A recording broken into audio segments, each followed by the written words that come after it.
Hey, it's Chronologically Gaming, the only channel that's perpetually retro because we're playing every video game in order of release. Want to see what's brand new in September 1982? We were last checking out the release of Tron, ported over by Mattel on our Atari VCS. Let's see what is next. It's time to go to the United Kingdom and play Tyrant of Athens on the Sinclair ZX81. So Tyrant of Athens is another one by Lothlorien. We played one others called Samurai Warrior. It's possible this one was the one that was actually released before that, the first one by MC Lothlorien. Let's take a look at the cassette case.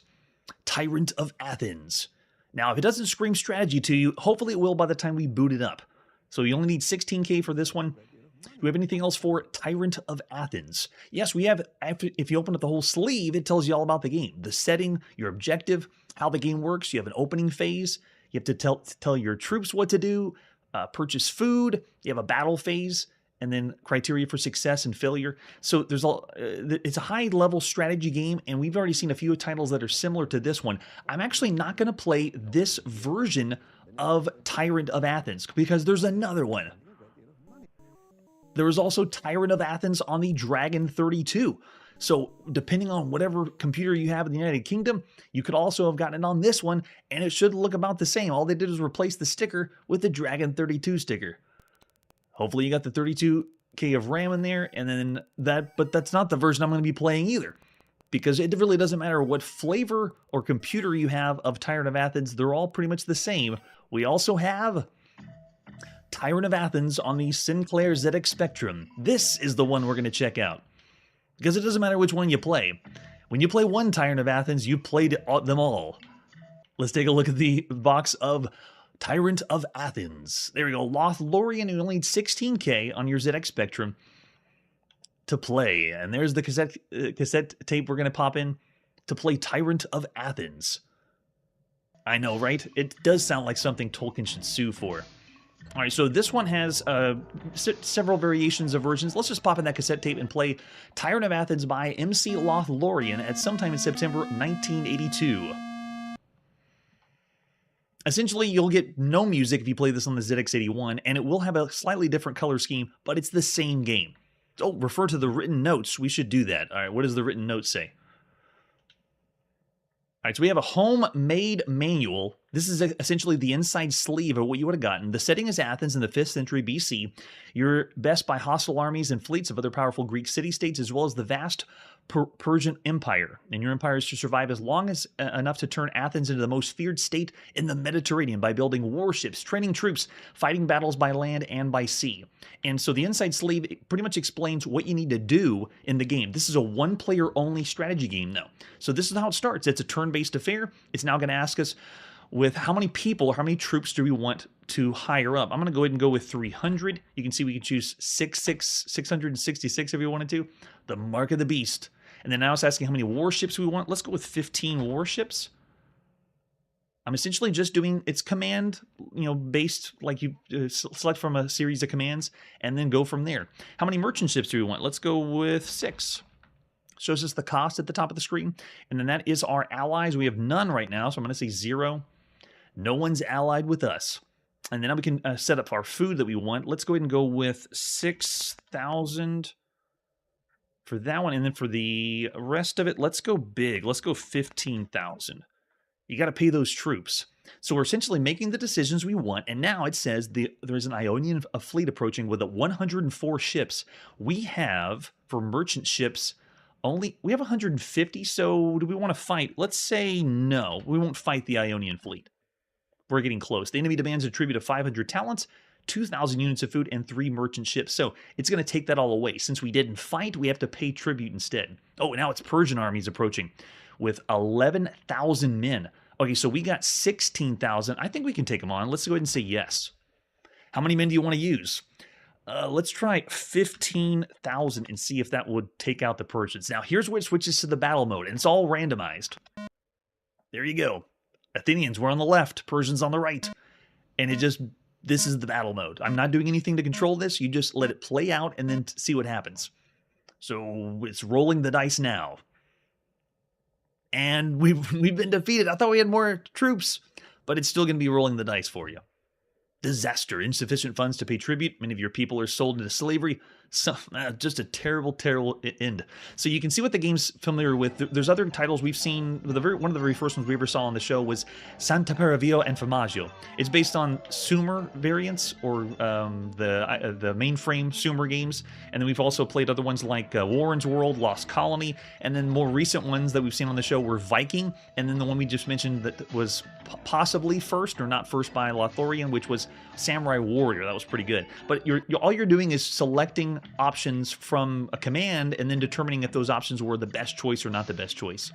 Thanks, Chiptune. So of all the games you could be playing right now on a home computer, this one, I gave the nod to Samurai Warrior, saying it was 3 stars because the concept, being a samurai. Yeah, Chiptune saying 2.5. This obviously may not be your cup of tea, but this one, compared to the other ones we've seen with this formula, I really don't feel as polished. And from what I've seen for ratings and magazines at the time, they would say subpar as well. So I'm gonna comply. 2.5 compared to everything else. Yes, not necessarily Ubicore. I have no idea what that game is, or pretending I don't know what it is. So we'll do the same for both the Dragon 32 and the ZX81, unless there's someone out there that claims Tyrant of Athens on the Dragon 32 is the superior version. You can come and tell me about it later. All right, let's see what our next title is. Let's go play some UFO Escapers on the Commodore VIC-20. If William Shatner hasn't sold you a VIC-20 by now, well then you better buy one. This one is pretty obscure. We only have a few screenshots for this one, so let's just pop it and play UFO Escapers. This is by Brendan Jones at sometime in September 1982. Stop the aliens from escaping in their UFOs. We can fire and then or use keyboard controls. We're going to go with joystick, so I'm going to hit J for joystick, and let's just go. So it is left, right, and fire. I'm at the bottom of the screen. I can barely see my shot, but I can see the alien shots. There is a static screen, but so it's essentially the same shooters we've seen, the simplified ones. Move left, right, move fire, and fire, but I only have one shot at a time. What is the only thing that's interesting to this is the first game that's a fixed shooter, just moving left, right, and fire, and all the enemies are scrolling in from the right to the left side of the screen. Oh, hit any key? Oh, joystick doesn't work. Okay, it just goes game over. But man, it's very difficult. Look how fast the shots of the aliens that come down. Yikes. Yeah, it is really, really tricky to avoid those shots. But it is a different concept because we've already seen Space Invaders that are tilted completely on its side. You know, the shooter, your shot is moving up and down on the side of the screen. Think of like the first scene of Marauder that we've seen on home computers. It begins with you on the right side moving up and down, and you're shooting all the invaders on the left side. But this one is essentially Space Invaders, but all the enemies are on screen. It's a really smart way to do it without using up all the memory. But as far as it's too difficult to be considered like a good or quality game. This is definitely in the bad range of all the games you could be playing right now. I just give them a tip of the hat for saying, cool idea, bring them in from the side. Brian's already thrown out. Yeah, you gotta be able to, yeah, I'm putting it gently, and that's true. Of all the games you could be playing right now on a home computer, though, UFO Escapers is a bad title. I wouldn't say broken, but I'm going to say 1.5 stars of all the things so far. There are much better shooters out there. And there you go, the chat, Chiptune, I'm already seeing an arrow. 1.5 stars of all the games you could play. I mean, think of all the other computer games right now that you could be into or be playing. Yeah, that's true. Good point, Manly. I like that. And then Scrubby Legs is giving it 2.5 as well. We're just flying through the titles. Let's see what our next one is. We're still going to play on our Commodore VIC-20. This is Ultimate Tank. I think we've seen plenty and plenty of tank games. This one is another one. Let's take a look at the box. So we've seen a few boxes like this by Sumlock, and where they have the, like, from the a shelf that you would pull up, or from the racks that you would pull off the top. You can see the cassette tape at the bottom. Ultimate Tank.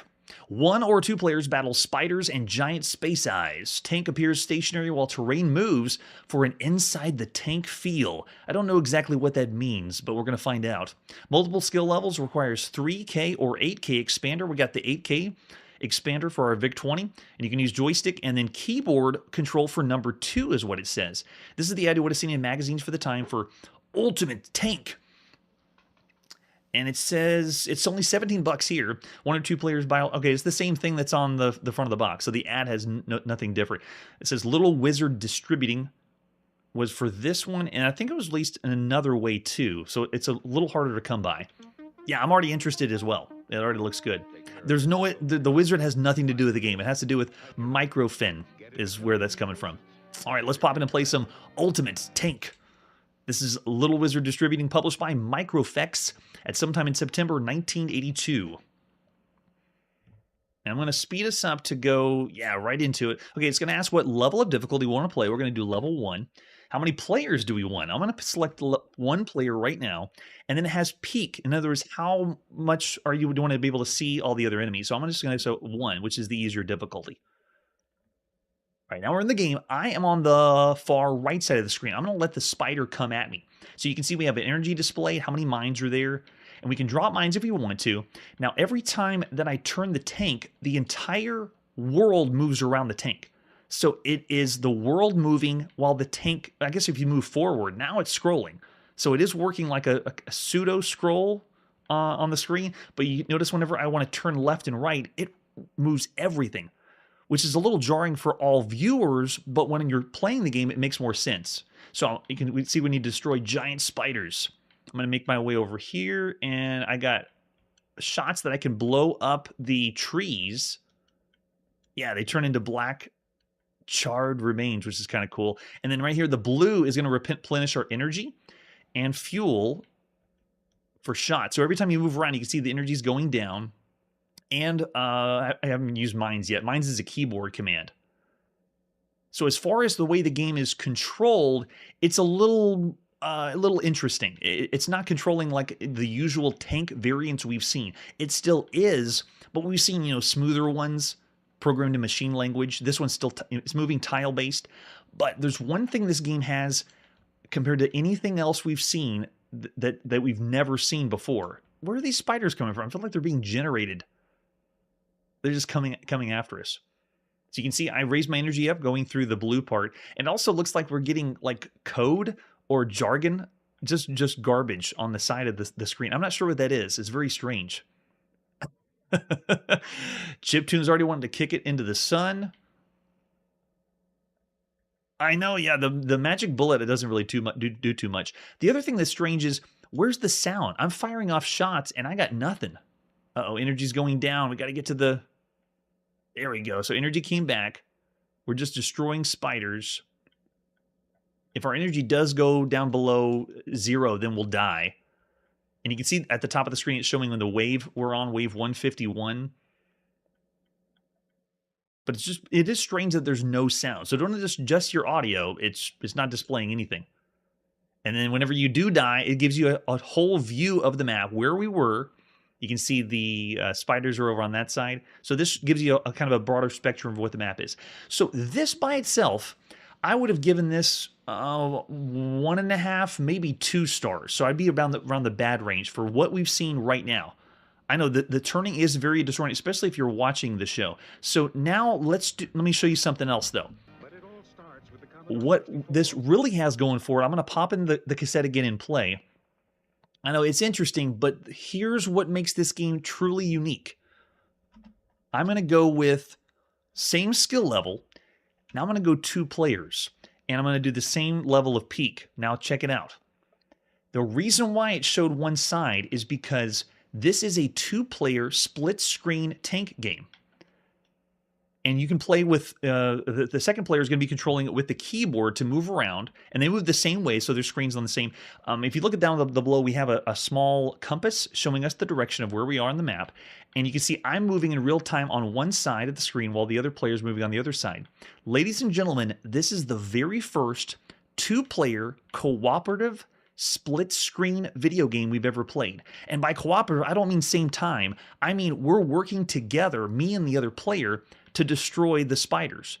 I know we can obviously compete against each other with score, if you wanted to say that way, but this is us on the same screen together. So we've seen co-op split-screen games like or we've seen split-screen games with 2 people, like the Street Racer or Speedway 2 that's on the Atari VCS.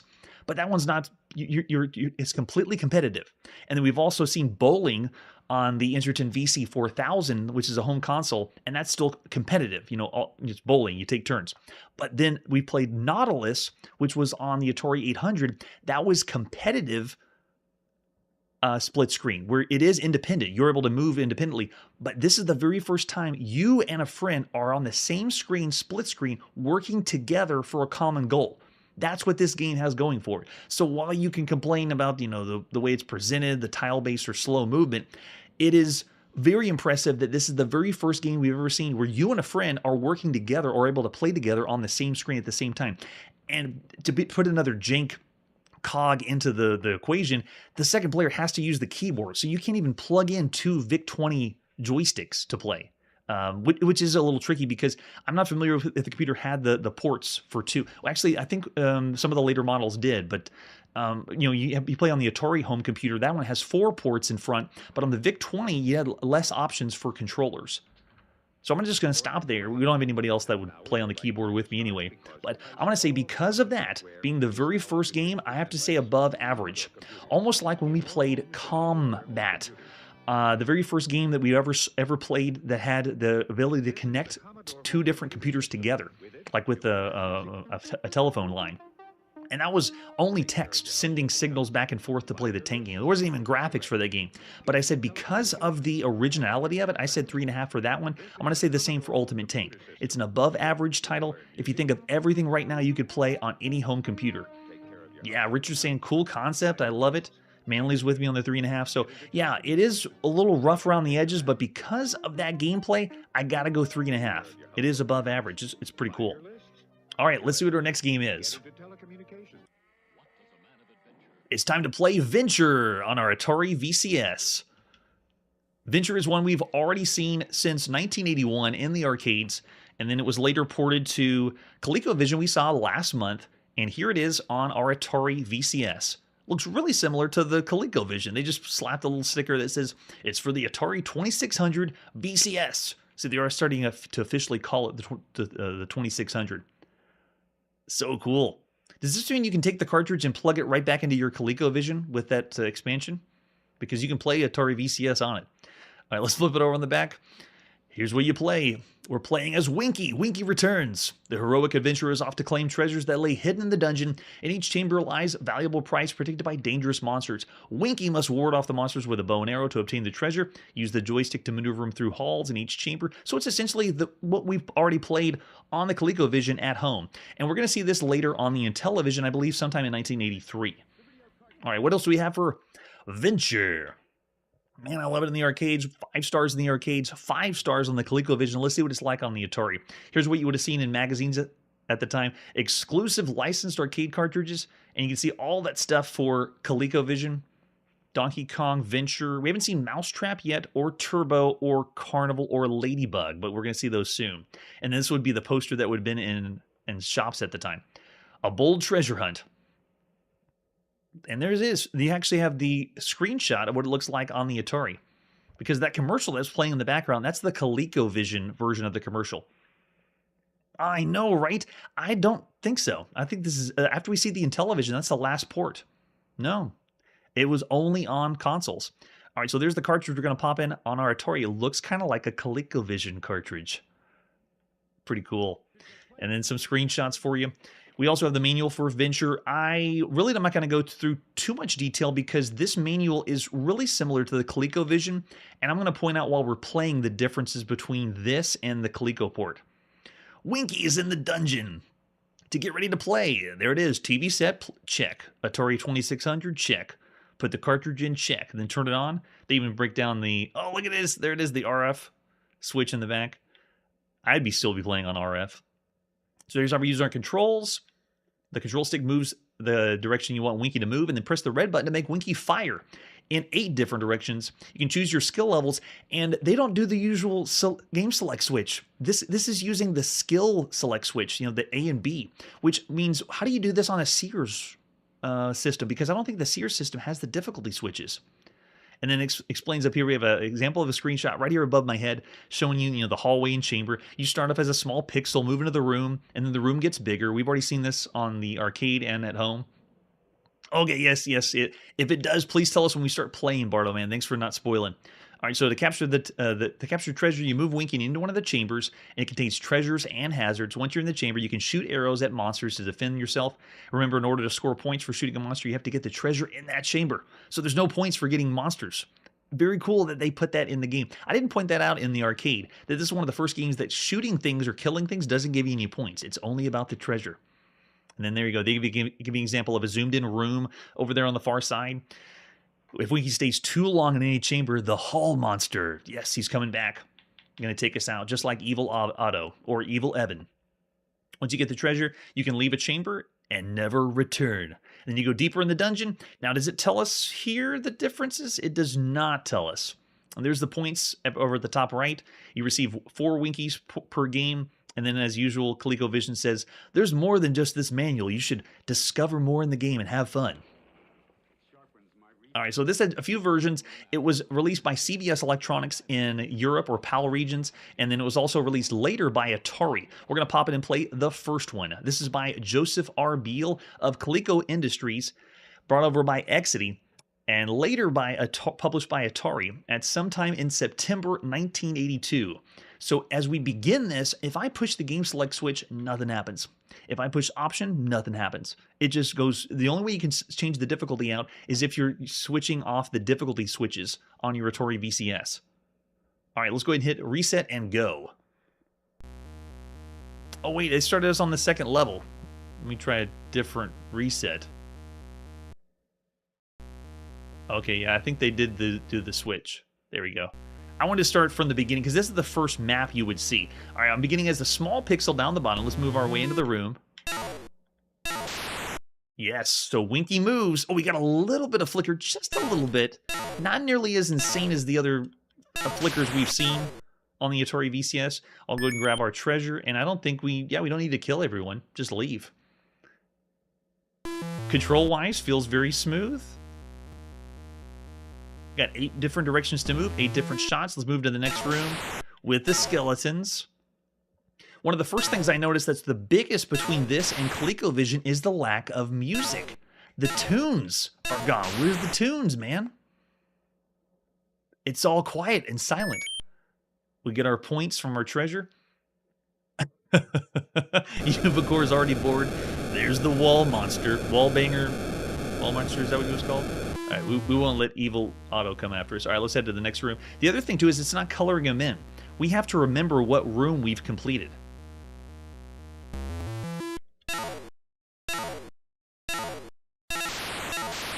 So Exidy allowed them to do this, but all the work apparently was done by Coleco to bring this one over. I know, right? The music was great going from each room to room. All right, we'll go ahead into the last room. And then, okay, it's the wall room. Nice. The walls are closing in. I'm just going to sneak my way right here. Grab the treasure, sneak my way out. Easy peasy. It feels like they didn't make the walls close enough. All right, so there you go. All 4 rooms are done. You can't even really tell because they're not colored in. And then we move on to the second map. And this is it. Ladies and gentlemen, that's the biggest difference, besides the music, between this and the other version is the ColecoVision and the arcade were pretty much identical. You had 3 maps and all 12 tombs. Here, it's only this map and the other one. There's only 2 maps, so you don't even get all the levels on the Atari. Is it a true arcade experience? ColecoVision is. All right, we'll make our way in here. We get a key that will unlock no door, and since I don't get points, what's the point of killing everybody? We'll go and make our way to the next room. Oh, he got us. If you look in the top right, those 3 dashes are our lives, so it's going to bring us down to 2 lives. I'm still my tiny pixel. But I still got to say, yeah, I even though this one is minimal or less than the ColecoVision, this is still really fun and really good for an Atari VCS game. Excellent. Get the treasure. And let's go. I know it does feel like... Oh, they got me in the main hallway, so they bit my pixel. We'll make our way on the middle. So if I remember correctly... Yeah. So notice I try to go in the room, it won't work. You have to remember which room it is. So we have the middle room, And then we got the far right one. Yep, can't go in that one. I'll make my way over here. We only got one life, so we got to do this really careful. All right, here we go. Next room. I'm not going to test it out, but I wanted to know if whenever you kill an enemy, notice how their carcass lays there for a second? You can't touch that either, or you'll die. Uh-oh, there he goes. Wall monster's coming straight at us. He's going right for the exit. He just made a beeline to cut us off. All right, last room now.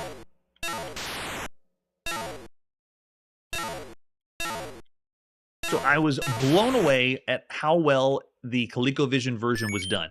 It was one of the best games you could play on a home console. This one is very, very good and fun on the Atari VCS, but because that ColecoVision's out there, see, now we loop back to the first map.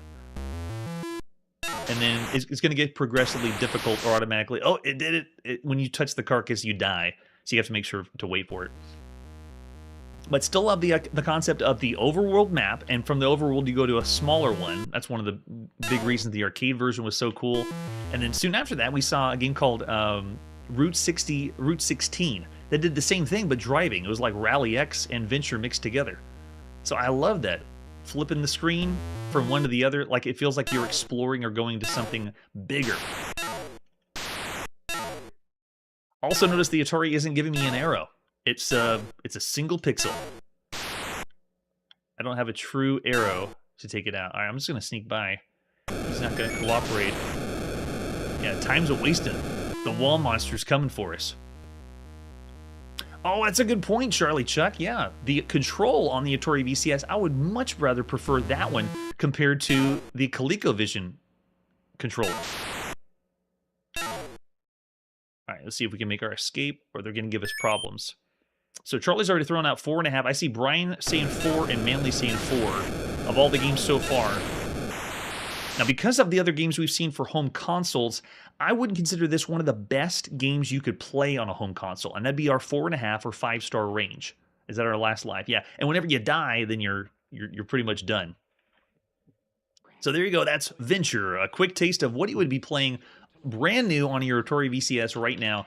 I say this is 4 stars. It's not up there in the range of one of the best games you could play on a home console. It's very, very good. It's a well-done game, but I'm going to say 4 stars of everything so far you can play right now on a home console.